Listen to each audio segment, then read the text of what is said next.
It's so good. I don't even need to be up here, but I'm gonna still preach, so.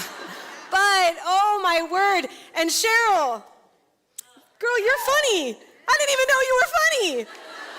You're funny. Not only did you have a power moment, but I was like, she's trying to be my kind of funny. There's only one real funny girl here, Cheryl. Don't try to take that. San Diego, are you in the house tonight? Woo! Oh my gosh, we are so excited to be back here.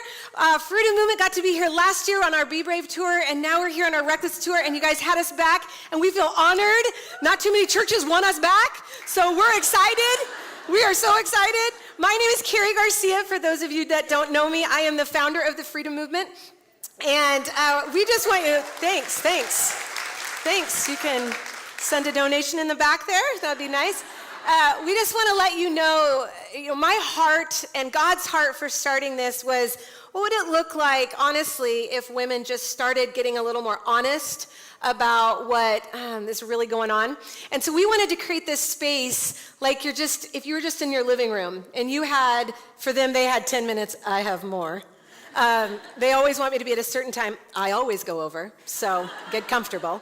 But if you were in your living room, what would it look like if we just started, kind of like what Brooke was sharing, just started telling our stories? And would that help us to understand a little bit more, like, oh, I'm not alone in this? Oh, whoa, you look like you got it together. I thought you were a good mom, but you're not. So I feel better about myself now. What would that look like? And so we kind of started this, and we started it in a backyard, which was awesome because we figured, like, if Apple can start in a garage, we'll just start in a backyard. We had zero money. And women started coming, and what you see tonight and what you're a part of tonight is literally an organic movement that started. This was not the goal. It was not the plan to be, like, on tour. And, like, we just call it that, but really, we're a ragtag team, let me tell you. Like, we're always just like, people showed up. Awesome. We never know how it happens. Worst PR company ever. But this is not something that this was not the goal or the vision. We just kind of wanted to do something because I got so tired of everybody feeling alone, and I just hated it. And so we started this. So what you're a part of tonight is something very organic that happened, that women started coming and going, oh man, I want to go to somewhere where women are actually telling true stuff. I want to be a part of that, and it's grown to this, and we are so excited that you're here tonight. And I know for some of you, you are like, what is this? Is this going to be a lot of Jesus? Because I'm not really down with that. That is so okay. You don't have to be down. You probably should stay right now, because I'll be like, girl in the back, don't leave. I see ya, because this ain't that big of a venue, so I can see all of you. So when you're sleeping or when you're texting, unless you're texting hashtag Reckless Tour because you're trying to get that selfie back in, like this kind, that selfie, that will win every time. The under the chin selfie, winner, hands down. I just want you to know that I am so excited that you're here tonight. I am the least qualified person to be on this stage, so you are in good company. I love telling stories. I love stories. They are I love hearing people's stories.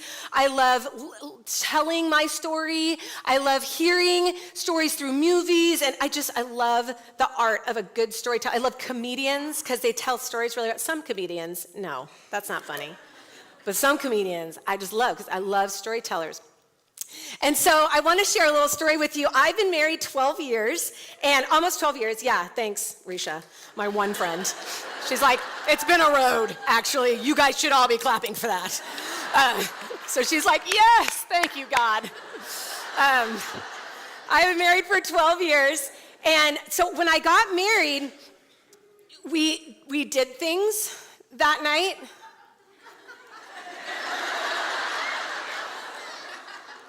Yep, that is what I'm talking about.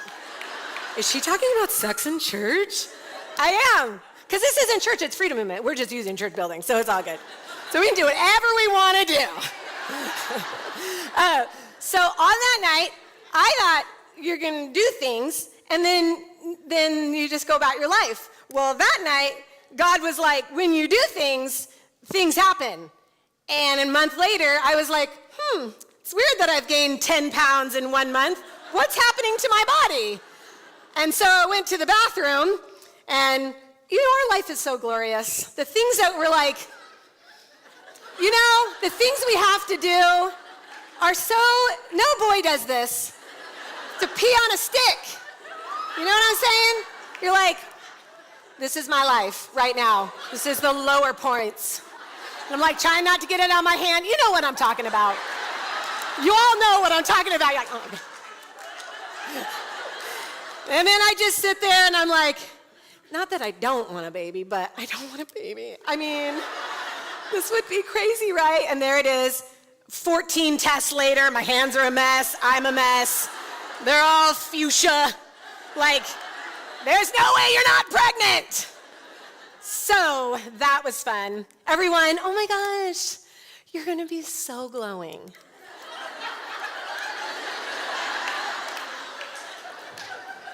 Oh my gosh, like when there's life inside of you, it's like, you're like so connected. That does not happen. And I know some of you here right now like, is she dogging motherhood? Like, is that what we're doing here?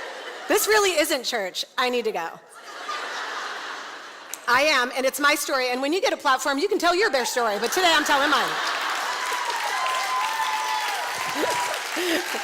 And mine is not pretty. Okay, when this has a baby, it's a scene, okay? Something happened to my body. I did not glow. I sweat profusely. That's what they mean. I'm so hot. It's so hot every second. I'm like, turn the air on. And my poor husband, who is, he's 5'5". He's not a big man. He's frigid. Like, he's just like, I can't. Like, it's so hot in here. I can't take it. I'm angry because it's hot. He's like, it's winter. We're in snow. I'm naked. I can't. It's so hot. That's the glow they're talking about. It's sweat because you're so hot. And I'm so hungry. I'm so hungry. I'm not kidding. And I love animals and PETA. I'm with you. But I will cut an elephant and I will eat it. I will roast it. I remember one time I walked in the doctor's office because they're like, you really only need like 300 more calories when you're pregnant. I was all, that's a lie. I need 300 more calories for my snack before my other snack. I walked into the doctor's office, it's totally true. I walked into the doctor's office because I had no shame. And I'm big, I'm just big. Just these, I don't know what happened, but I was like, and for like a hot minute, my husband was like, yeah, I'm all, no. I walked into the doctor's office and walked in with In-N-Out, a burger. I totally did, I walked in. And she's like, you're a little bit past the weight limit. I felt like taking the burger and smashing her face. I was angry. That's another thing. You become angry. Motherhood did not look right on me. As I get bigger and more swole, but not in the good way, not like this swole, like ankles, like foot to ankle to knee to hip, it's just one solid situation to my neck. My neck got big. My neck, special t-shirts, everything. It was such a scene. So we decide we're gonna do, y'all, I don't know if you know me. So I used to do drugs. Shocking, I know. Carrie did drugs? So weird. She's so demure. It's weird. Imagine this on drugs. That's a party. Oh my gosh, we've gone rogue. Something's happening. We need to focus here on my birth story and about me right now. So we decide we're gonna do what's called the Bradley method, okay? This is where a lot of people, a lot of them wear Birkenstocks and eat granola. It's that whole scene. But I was like, I've had too much drugs in my body. I wanna bring my baby into this like natural environment, like in a tub. And my husband, who is wonderful and will not go toe-to-toe with me on certain things because he's like, it's not worth it, I'm going to lose. So I was like, we're gonna do the Bradley method. So you go in and you go for 4 months. Every week you go in, or once a month, I don't remember what it was a nightmare. And we go in, and I remember this one, they're like, all right, and she smells a little bit, but But I love her. I love her in Jesus' name because God loves her. But every time she talks, so she goes, now what we're gonna do tonight is we're gonna simulate labor. So she gives Mario an ice cube. She goes, I want you to take this ice cube. And she talks like this the whole time, which makes me want to punch her. But we have to love her. So, because God calls us to do that. So she gives him the ice cube. Now you guys are going to go in separate parts of the house, and I want you to put the ice cube on Carrie's lower back. And Carrie, when you start to feel the burn, I want you to breathe. And Mario, you just talk her through that. We were like, okay, and there I am. And I got the ice cube, and I'm like, oh, ow. Babe, it kind of stings. He's like, breathe, Carrie. Okay, actually, it's getting kind of cold. No, I have to leave it on. It was such a beautiful moment. This is not labor. This is not what happens. They should have taken battery with 2 chargers and stuck it on my back and been like, ready, charge, breathe. All right. That's what they should have done. Bradley method's a lie. Do drugs and have your baby. I had all of my kids natural, so I don't want emails. Don't send them to me. I don't want to hear it. You know, really, if you would just experience, we really need you to talk highly about, no, I don't want your email. I love you, I don't want your email. As we're moving forward, this is a very long story, but I have some time, so I'm just gonna share. One of the things that happens to your body as you're preparing and you get a birth plan, and here we are, and we're in our birthing class, and we're learning about this, you know, write out a birth plan, all this is going really great, kind of, still complaining a lot, still very hot, still very hungry, still very angry, but for the most part going well. And so, you know, I'm 9 months, I think, pregnant. I'm just huge. I'm so big. I can barely walk. You know, everywhere is just like, you know what I'm talking about. And even though, for those of you that haven't been pregnant yet, you're like, I don't know if I want to be pregnant now. This is encouraging you. And maybe for those of you who aren't married, you might want to wait. You might want to wait. So one day, Mario and I are like, in order to write out our birth plan, we need to go to the bookstore and get What to Expect When You're Expecting. Okay? Yeah. You know, first-time moms, third-time moms, who cares? I know what to expect. It hurts, they cry, I'm tired. That's what you should expect. So we go into Barnes & Noble, because that's where you should go to find this book, which, side note, Barnes & Noble is not a library, weirdos. Stop acting like Barnes & Noble is a library. I can be loud in there, it's a bookstore. Everyone's like, acting so cool in Barnes & Noble, stop. It's not, it's a bookstore. My daughter can run all she wants. It's a bookstore. You want it quiet? Go to the library. It drives me crazy. All right, back to my story. Now y'all are gonna go in Barnes & Noble and be like,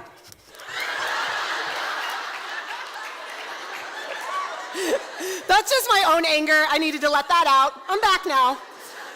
We go into Barnes & Noble, and as I'm standing there, Mario goes to the other lane, or the other aisle, and I'm standing in the aisle, and I see the book, and the book is on the bottom. And if you've been pregnant, you're like, is it worth it? I'm gonna need assistance going down, I'm gonna need assistance going up, this is gonna be a whole scene, I might get stuck there. But I decide the book is really important, I need the book. Guys, things happen when you're pregnant, okay? Things that are out of your control. Things that you wish you could take back, but can never. And as I'm looking at the book, and I make my way down, gosh, I wish I was making this up. This would make me feel so much better. But as I'm squatting down, y'all, the sound that erupted out of my body, it was like, bap, bap, bap, bap, bap, bap. Like Afghanistan and Iraq were like going for it out of my backside. Now I can barely move, but let me tell you how quick I popped up out of that. I was like, oh dang. And I'm just standing there, and there's like people, and they're like, because it's loud. It's loud. This is reckless, love. This is reckless. You did this to me. I'm so embarrassed, and I walk around, I just like immediately like, I just gotta go. Don't make eye contact, don't make eye contact. I come around the aisle, and there's my husband, and he goes, I'm like, we gotta go. We gotta go. And he just like threw the book down. I don't know, don't talk about it. Don't talk about it, don't ever bring it up. We get in the car, I'm just crying because you're such an emotional wreck. I can never go to Barnes & Noble again. I can never. Oh my gosh. Moral of the story. Don't have a baby. Total contrary to the Bible, but still. We ended up having a baby fine. That was a whole scene, and I'll have to tell you it another day because I literally am running way too long, even on that part. But what a scene that was. You know what, actually I will tell you. So we went in, I did it in the tub, you know, because that's what you're supposed to do. And I'm in the tub, and I get in there for about 5 minutes. Oh, I'm so sorry. I gotta get out, I can't push. And they're like, well, I thought you were gonna do it in the tub. I go under the bed, no, can't do it, start pushing. Now, let me tell you, in the birth center, there's what's called midwives, and they carry on the Bradley kind of people and really have feelings about a lot of things and like to talk about your feelings. I don't want to. I want to talk about getting a gigantic watermelon out of me and as many little as words as possible. As I'm laying there and pushing and I'm screaming, I mean, like literally, you can imagine me birthing something. It is not pretty. It's not quiet, like gentle, quiet spirit. Nope, left the building. As I'm screaming, I pushed one time, and there's a really great thing called in-between labor where you get your mental senses back. You're crazy while you're pushing, and then all of a sudden the push is gone, and you're like, hey, I don't want to do this anymore. Which is what I told her. And I told her, we're gonna need to cut the baby out. One push. Wish I was lying about this too. And she goes, oh, well, we see the head. I said, babe, I don't care what you see. We gotta cut this baby out. Get a butter knife, get something. I don't care, but I can't do this. If the fire and the feeling and like my legs are like Barbie and they're just gonna split off and break in two. This is gonna be the first time in history this has ever happened, but it will happen to me. This is happening, and as soon as I'm saying that, like, oh, there we go, yeah! Luckily, God knew, because I had a baby in 6 pushes, because he was like, this whole place can't even happen. After the second push, Jennifer, that was her name, I will never forget her name. She will never forget mine. I'm screaming, and she goes, and Mario's, because he's birthing it with it, because that's like the whole scene, like he's gotta be a part of it. It's crazy. He's up there like, oh God, like, are you okay? And my dad's in the room, and I know that's weird, but we're close. Don't be weirded out by it. He's in the back, he's telling jokes. Mario looks at my dad, and my dad's a big guy. Mario, not as big. He was like, Tim, cut it. I have never been more shocked at you in my life, but I don't want you to touch me. I'm pushing, and I'm screaming, and I'm like, we gotta get out, this is crazy. And Jennifer just goes, Carrie, you need to get it together. I mean, Jennifer, the midwife. So where is your granola? Like, you need to chill out. I was like, oh my gosh, but you know what? I was all, yes, sir, Jennifer. And Mario was like, are they gonna fight? What's gonna happen? I was like so worried. So Jennifer and I, that was like 3 pushes. Jennifer and I, last 3 pushes, I was like, okay. And she's like, I need you to focus in on me. She just got crazy. And I loved it. Like, that's the Jennifer I need. That's the Jennifer I want. General Jennifer. And she did it. 3 pushes later, that baby's out. We're good to go. Done. Baby over. I never want to do this again. Neither does Mario. But what happens? A year later, you know what? I think our family needs another baby. And Mario was like, remember we decided we weren't going to do that again because that was a nightmare? You passed gas in Barnes & Noble.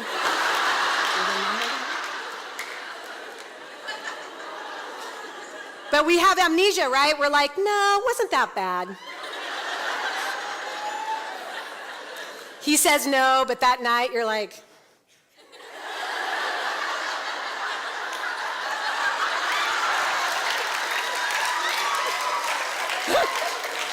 and he's like, no, yes, no, oh man, we're having a baby, There we go, 3 babies later. And then we both were done.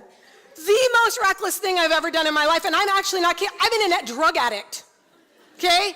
The most reckless thing I've done in my life was have a baby. Literally the craziest thing. Something happens when you have this kid, and even if you love someone, if you're not a parent here or a mama yet, or you're not gonna be, or whatever, we'll talk about that later, but there's something that when you love somebody outside of yourself, you go crazy for that person. I'm like at soccer, and I will run, like my kid will be making a score, I'm like running down, yes, baby, I'll kick a baby out of the way, I don't care, that's my baby. I had to watch my daughter graduate preschool, which is a whole thing. Why are we doing this? But whatever. I gotta let all these kids and I don't care about one single kid there. No, none of them.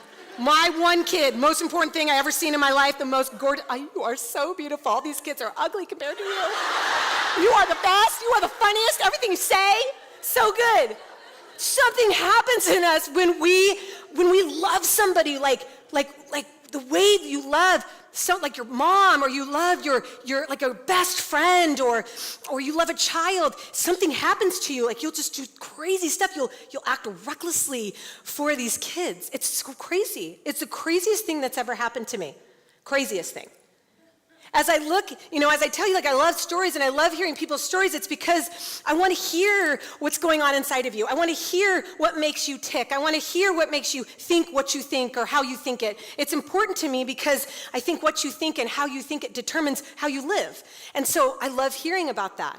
Sometimes, many times, I hear so many women that, think they're not good enough. They're not right enough. They don't look the part. If you only know what I've done, Carrie. I was like, well, you probably don't beat me, so you're probably okay. I love stories because of that, because stories connect you to somebody. They make them real. You go beyond a face or a look, and all of a sudden they become someone real. They say if you spend a couple of minutes in somebody else's story, it's very hard to not like them. Because you realize, the real story, because you realize like we're all just kind of walking through the grid of our own junk, or maybe our own victory, and that's why it's so important. And what's so cool, like when I go and watch a movie or something, I'm so highly affected. I am beyond affected by movies. I can't go to certain movies. Like romantic comedies, no. I come back and I'm like, you don't love me, right? You don't know how to care about me? I'm the worst.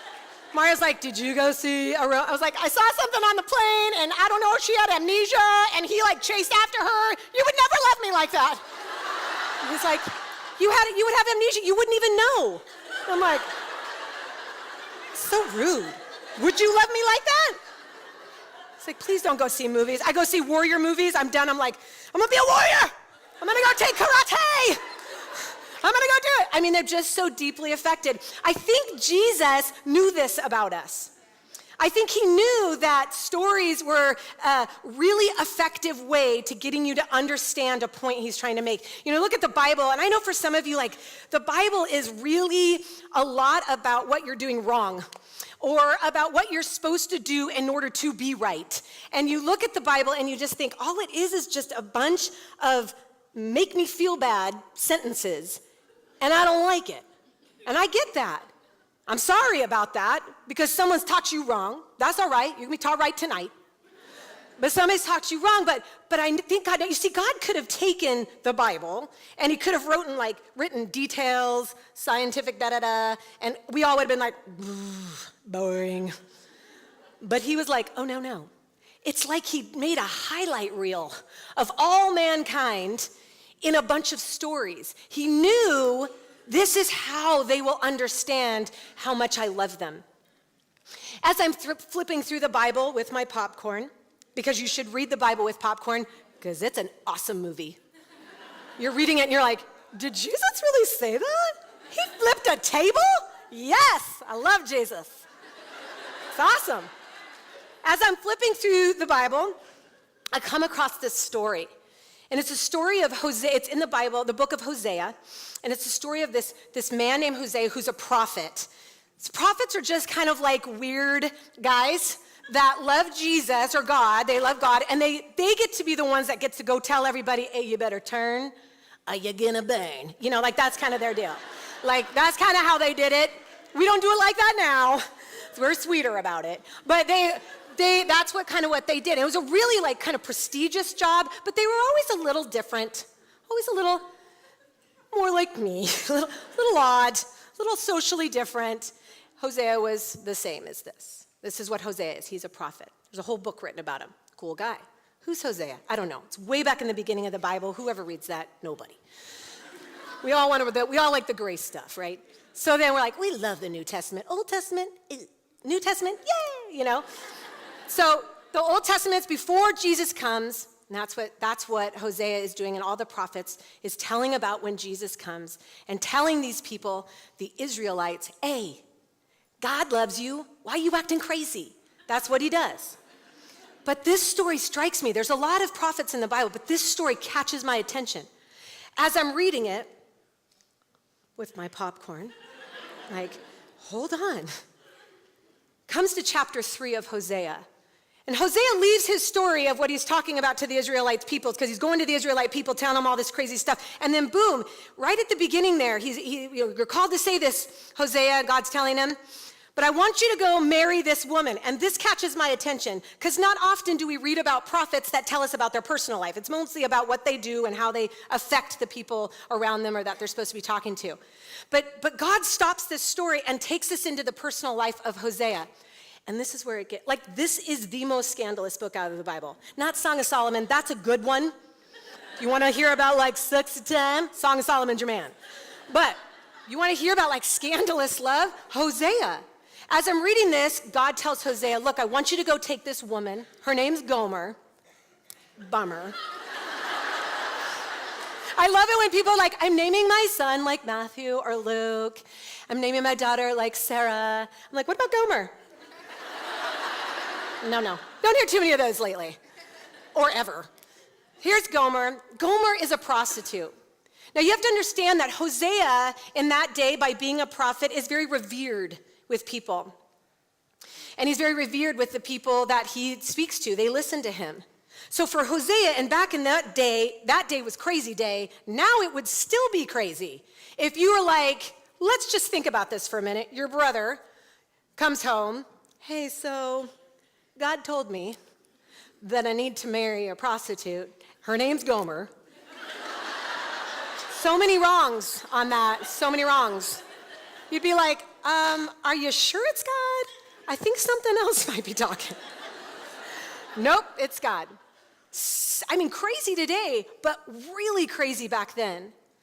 But Hosea knows the heart of God, and he trusts God. He knows I've got to do what God has called me to do. He takes Gomer, and they get married. He restores her. Not only is she out of prostitution, but she is now married to someone who's established in this region. She has 3 kids with him. We don't know much about Gomer's life. But as you would imagine, people don't go into prostitution because they love themselves.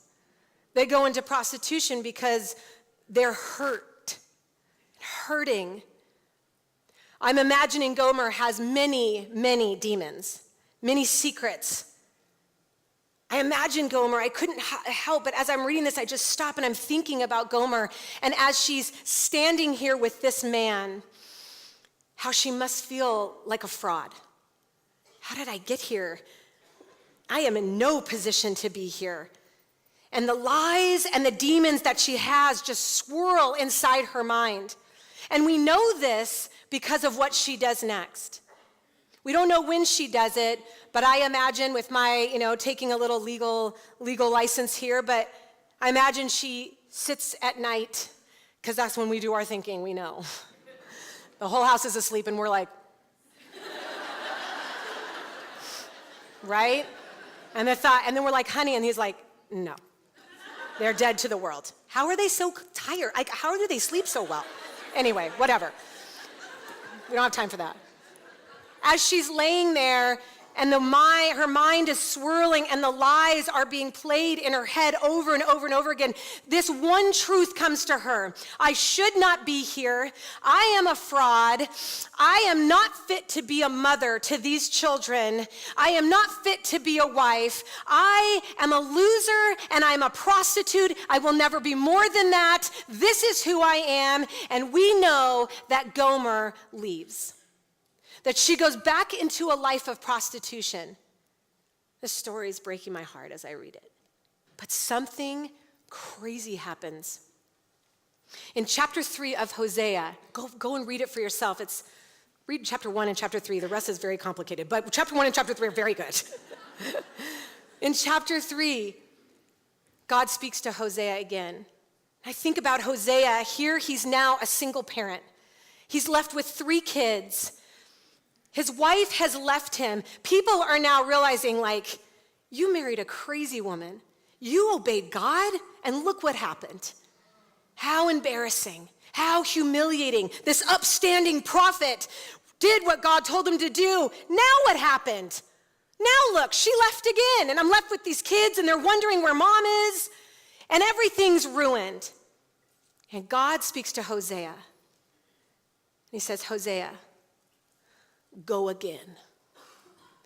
Go get her. What? Go get her. Think about that. You've already asked me to marry her, and I did what you said, and now you're telling me, and she's left us, and now you're telling me to go again and get her? And he said, go again, Hosea, and there's a comma there, and it's very important when you read this, because it says, go again, Hosea, I love her, comma, just like I love the Israelite people. Now you need to understand the Israelite people are basically loved by God, chosen by God, and yet they're like messed up teenagers. I love you, God. No, I don't. Not today, Jesus. They're like, I'm trying to go after Stephen, trying to get him. This is the Israelite people, back and forth, back and forth. I mean, these are the same people that he cleared the ocean, the sea, and they walked through it. They were delivered. Same people. Same times that they experienced God. They love God, then they don't love God. They love God, then they don't love God. Sound familiar? We ever been there? I mean, the Israelite people couldn't be more us if we tried. And he goes, Hosea, I want you to go get her because I want her to know that she's loved. But more importantly than this, he shifts from the story of Hosea and Gomer and starts prophetically speaking to us. You see, Hosea is the story of God's love, and Gomer is the story of us. And God is saying, not only do I love Hosea, but not only do I love Gomer, but all these Israelites, I love them. It goes on to say, as the Israelites are eating raisin cakes and worshiping gods, and raisin cakes are just like Krispy Kreme on a bad day. Just like I need to numb out, just need to do it. They're just like, that's the idols and the pagans' food, and they're trying to find all these things, the Israelites, to fill the void in their heart. What was that like for Hosea? What was that like for him? Where do you go find a prostitute? Definitely not the nice parts of town. As he walks through, I can only imagine the streets, dark, damp, lost people. Where is she? Where is she? Where is she? Where is she? Where is she? Conflicted in his own spirit, I'm sure. Am I really doing this again? Am I going to put my kids through this again? Am I going to be humiliated again? God, I trust you, but I'm so conflicted. And yet he knows God is good, and so he keeps walking. And he walks up, and he finds her. I don't know exactly what that looked like, but I know that he had to pay for her. So I know that there was an interaction between him and her pimp. Imagine this as she's standing there, shackled, being bidded off to the highest bidder. Hosea walks up and sees his wife. His wife, the mother of his children, the one in the most purest vulnerability of when you are with your man, the most vulnerable place that you can be, to see yourself and be naked. He has seen her like this. And now he sees her being bid for somebody else to see. And he looks at her and he looks at the man, and the man looks at him. What do you want? That's my wife. I don't care who you think she is. She's mine right now, and she costs this much. 30 shekels of silver. Hosea doesn't have it. He's got 15, so he makes a bargain. I'll give you 15 shekels of silver, and I'll give you some barley and some hay. Fine. Take her. Makes a trade. Imagine how Gomer is feeling as she stands there. Does she make eye contact? I mean, the humiliation. What is he doing here? Why is he here? I left. How could he be here?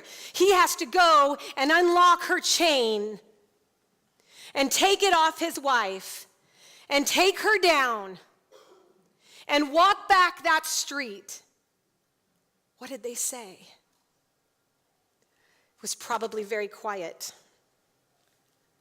because the shame and humiliation, what are you doing? And he's thinking, what am I doing? I trust you, God, just like I love the Israelite people. This is how I love. We think in our lives that, well, I'm not like Gomer. Thank God I'm not Gomer. I look at my own life and I see so much Gomer. How many times does God pursue me and rescue me out of something, and then I start to believe, nope, what he says is not true. I am not chosen. I am not worthy. I'm not good enough. And so I go, you know what, God? I'm going to eat the raisin cakes. I'm going to go worship what I need to worship. I'm going to fill this void somehow, some way. I'm going to make it better. And I find myself shackled on a block, being bidded off to the highest bidder. And it is easy for us to separate somebody else because we look pretty put together. But if we're being very honest with ourselves, when we get up in the morning and we look in the mirror, we don't feel so different than Gomer. I'm stupid. I'm ugly. I should not be their mother. I should not be married. I have nothing to offer. This is not a picture of Hosea and Gomer. This is a picture of God's love, not only for Hosea and Gomer, not only for the Israelite people, but for you and me today. That is what this story is about. Blew my mind. I started thinking, this is the most scandalous, reckless Jesus person I've ever read about. I cannot believe this. He is not doing things as a good businessman. This is not what you should be sitting with people of influence. People talk to me constantly about the wrath of God and about the love of Jesus. And I go, I get that God in the Old Testament had to set some standards for people to walk into. I get that, and they were impossible. And that's why he was constantly saying, for there will be a day that comes. There will be a day that comes when a Messiah comes and rescues you. And it says in Hosea, in that same little chapter of chapter 3, that Hosea takes Gomer in and he says, you're going to stay here for a while, and we're going to repair you, and I'm going to love you, and you're going to be my wife, and I'm going to be your husband. Hosea got it. Somehow, along the walk, he got it. And in the next verse it says, and God transitioned. In the next verse, it goes in to say, and what will happen is these Israelite people will wait for a little while. And where they were fearing God in the latter days, they will be in fear of his goodness. Y'all, we are in the latter days. We are in a day where we don't have to tremble by having to reach a standard. That's why Jesus came. Like we get to be set free, shackle undone, paid. Done. It's so good. What's so amazing to me is that when I read this Bible, and for many of you, you go, well, where is that story? That sounds like a good story. But the rest of the stories, now those are crazy. And I'm here to tell you, first of all, I am so sorry if there has been people in your life or churches in your life or mentors in your life that have told you that how Jesus loves you is based on the boxes that you check and the performance that you bring, because that's a lie. And I'm so sorry that you were told that, because that's not true. I'm blown away by Jesus' business plan.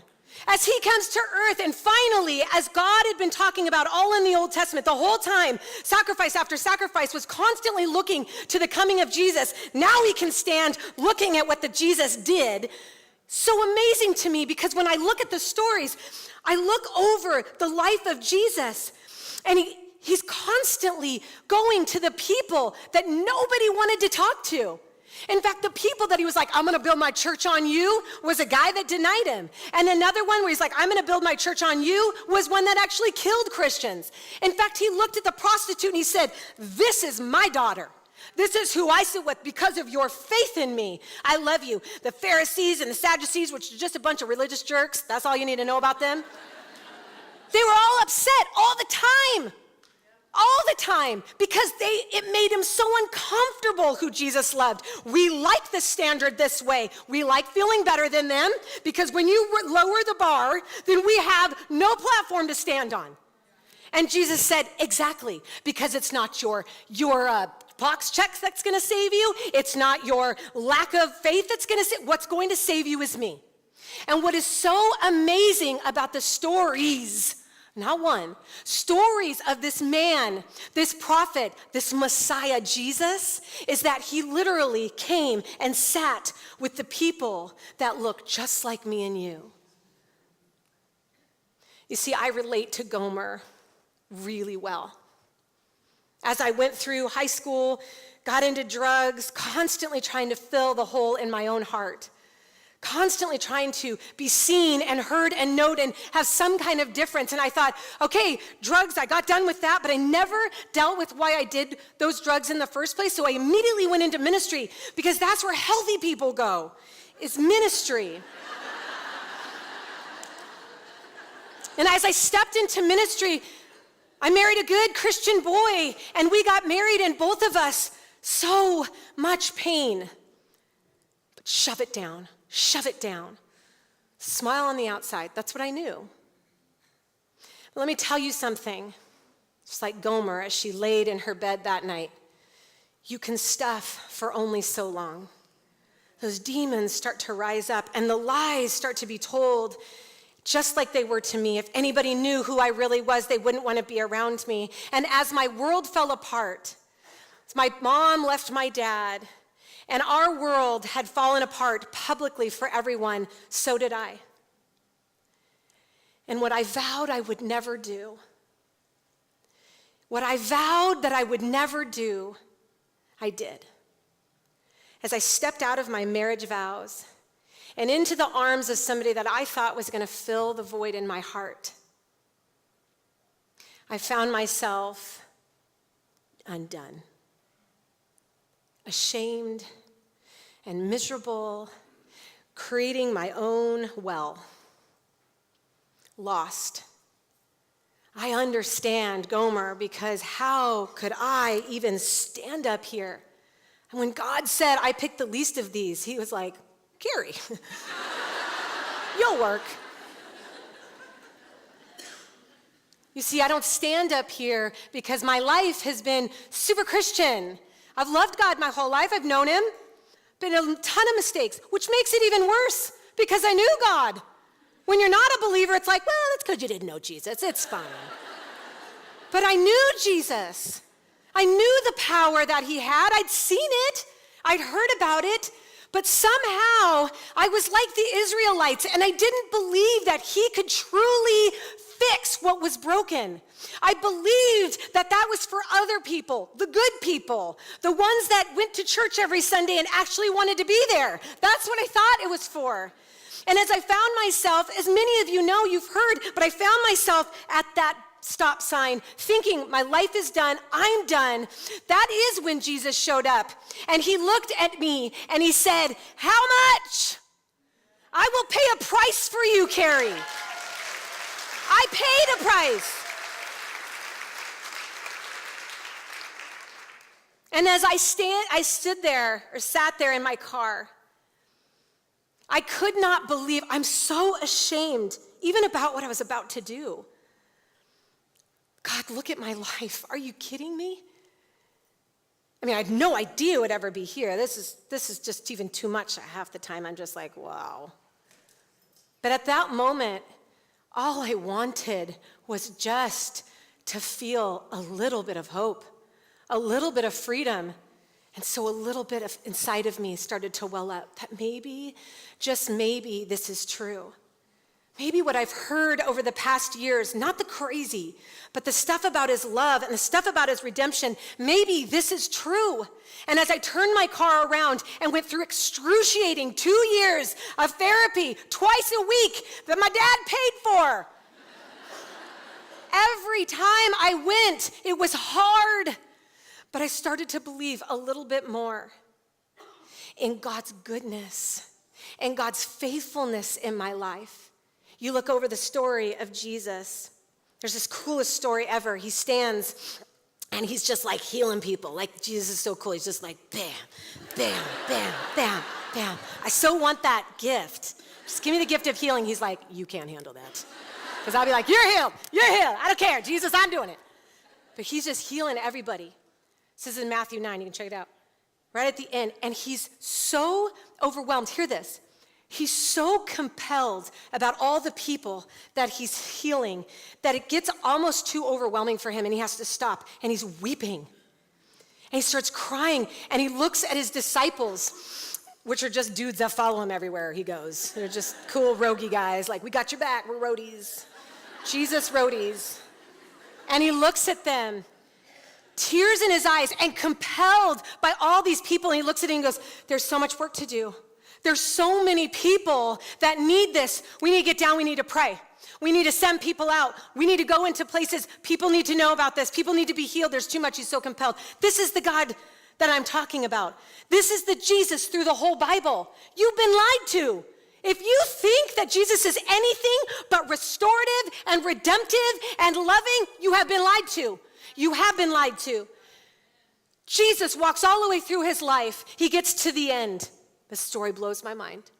He gets to the end. He is beaten and bruised. He's to the point of being unrecognizable as he's going to the cross. I don't know about you, but I'm not thinking about anybody if I even have like a backache.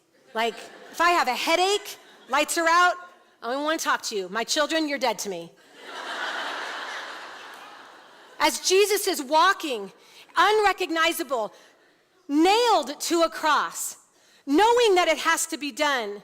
Because you know why? Because God looked down, just like Hosea looked at Gomer and said, how much? God goes, I love these people so much. How much? The price of your son. Okay. The price of your son. And we don't get this because we think, I don't know, it's God. He got over it. God has feelings because you're made in his image. You have feelings. That's how God feels. That's how God feels. God was broken. Imagine choosing to let your son or your daughter or your best friend or your mom or your dad or who's ever so close to you, you go, for the sake of the world, I'll let you die. If anything, I'm going to die for them. But God knows that this is the only way. How much? The price of your son. As God, Jesus, is on the cross, nailed to a cross. It's proven fact. This isn't mystery. This happened. Something happens remarkable on the cross, and this is what I want you to hear, because this is the Jesus I'm talking about. He's dying. And there's two men on either side of him. One is mocking him. The other one quietly looks at Jesus, says, I believe you're the Son of God. Don't forget about me when you go to heaven. Jesus stops in the middle of his story, stops in the middle of his pain, and he looks at him with one more life to save. Today, you'll be with me in paradise. People don't go, right? People don't go to the cross because they do good things. People go to the cross because they're criminals. Jesus went to the cross because he made people uncomfortable. We don't like an even playing field. We like to feel better than, and you need to shut up. You need to stop giving power to all these fringe and messed up people because they're going to turn us over, and we don't like that. That's why Jesus hung there. But every other person hung there because of the crimes they committed. Yet Jesus looks at him and says, today, you'll be with me in paradise. Could it be that there is a love so scandalous, so reckless, so crazy that it would look down and look at you and say, no longer how much, I paid it. You're free, and you're walking around chained up.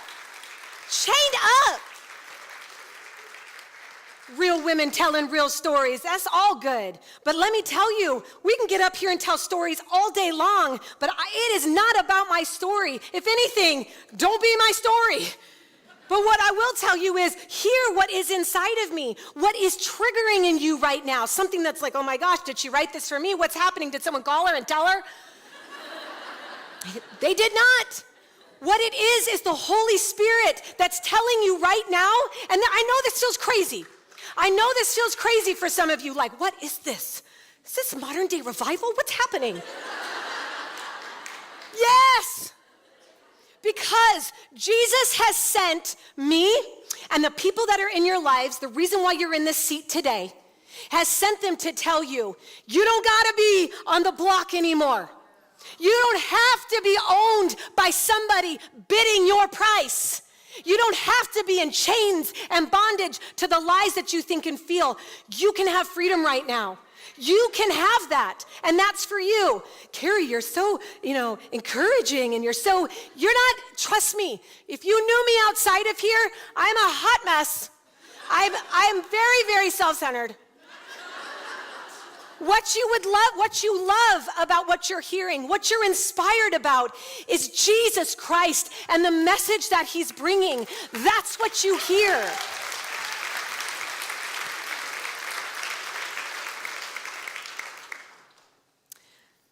I don't do this because I get paid a lot of money.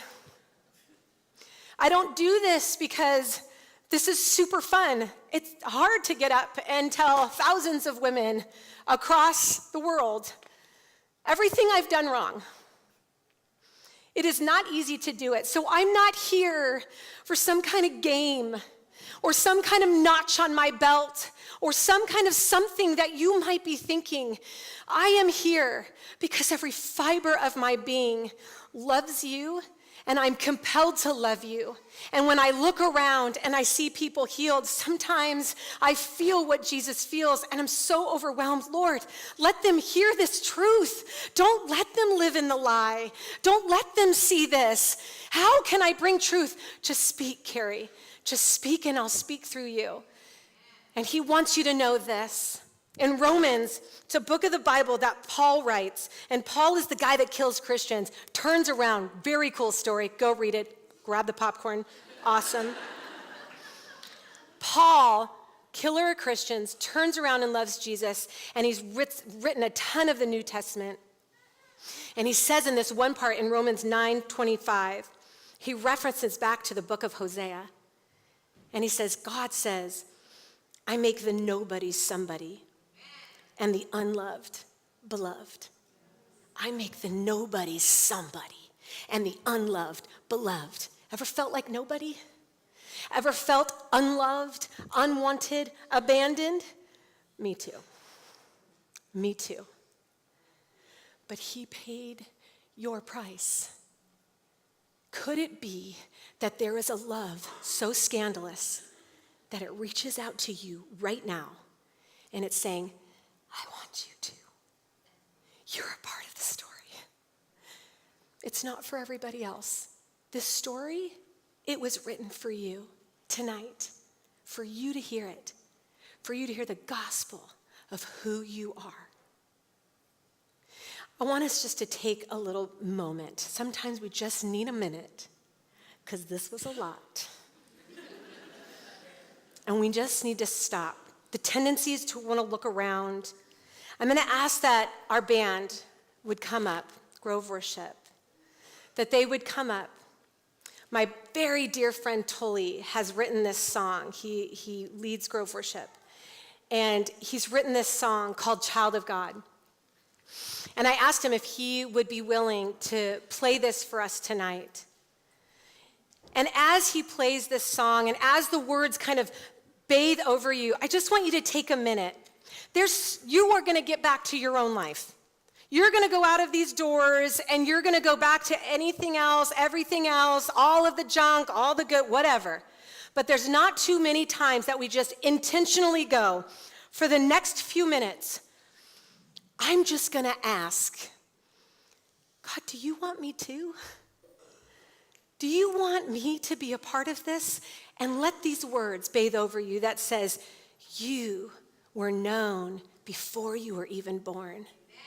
That you were his, and that he claims you as his own. If he can claim me, he can claim you.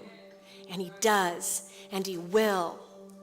Allow this song just to minister to you. I'll come back up and just kind of close us up. Fight the tendency to want to chat. Give yourself a minute. You deserve it. You deserve a minute. And ask God, what do you want for me? What do you want for my life? And see what he says to your heart.